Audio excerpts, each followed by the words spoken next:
ప్రియమైన దేవుని పిల్లలారా, మరొక శ్రేష్టమైన సమయంలోనికి దేవాది దేవుడు మనల్ని తీసుకొని వచ్చారు.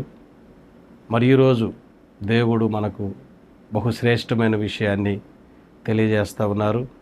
సామెతల గ్రంథము 14వ అధ్యాయము మొదటి వచనములో ఈ విధంగా రాయబడి ఉన్నది. జ్ఞానవంతురాలు తన ఇల్లు కట్టుకుంటూ ఉన్నదని దేవుడు రాయించారు.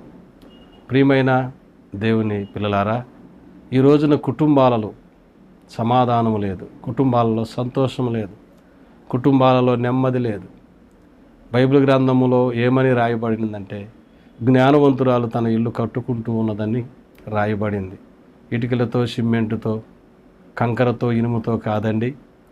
పరసంబంధమైన జ్ఞానము, దేవుని జ్ఞానము మరి ఎట్లా ఇంటిలో సమాధానకరంగా ఉండటానికి ఉపయోగపడుతుందో మరి ఈరోజు దేవుడు మనకు తెలియజేస్తూ ఉన్నాడు. జ్ఞానము కలిగినటువంటి స్త్రీ మరి తల్లిదండ్రుల్ని, అలాగే కట్టుకున్న వారిని, అలాగే తన భర్త తల్లిదండ్రులను, తన తోడబుట్టిన వారిని, అందరినీ కూడా మరి ఎవరితో ఎలా మాట్లాడాలో జ్ఞానము కలిగి నోరు తెరుస్తూ, అలాగే ఎవరు ఎలాగా ప్రవర్తించినా వాళ్ళని అర్థం చేసుకొని అందరితో సమాధానంగా ఉంటూ ఆ ఇంటిలో ఎప్పుడూ సంతోషము, సమాధానం, నెమ్మదికి కొరత లేకుండా మరి ఆ ఇల్లు ఉంటూ ఉన్నదని ఆ వాక్య భాగంలో నుంచి దేవుడు ఈరోజు మనకు అది నేర్పిస్తూ ఉన్నాడు. అందుకనే జ్ఞానవంతురాలు తన ఇల్లు కట్టుకుంటూ ఉన్నదని. ఈరోజు జ్ఞానము లేక ఎంతోమంది అక్కడ రాయబడినట్లుగా మూఢురాలు తన చేతులతోనే తన ఇల్లు మరి పిరికేసుకుంటున్నట్లుగా వాక్యంలో రాయబడింది.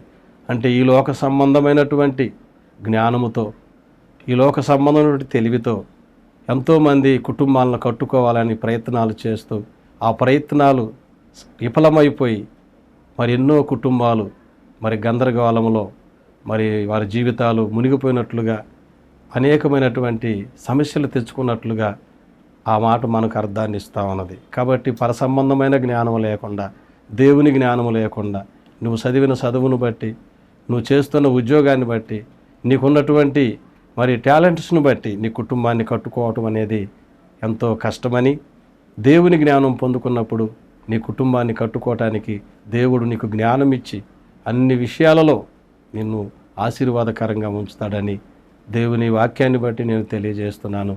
దేవునికి మహిమ కలుగును గాక. ఆమేన్.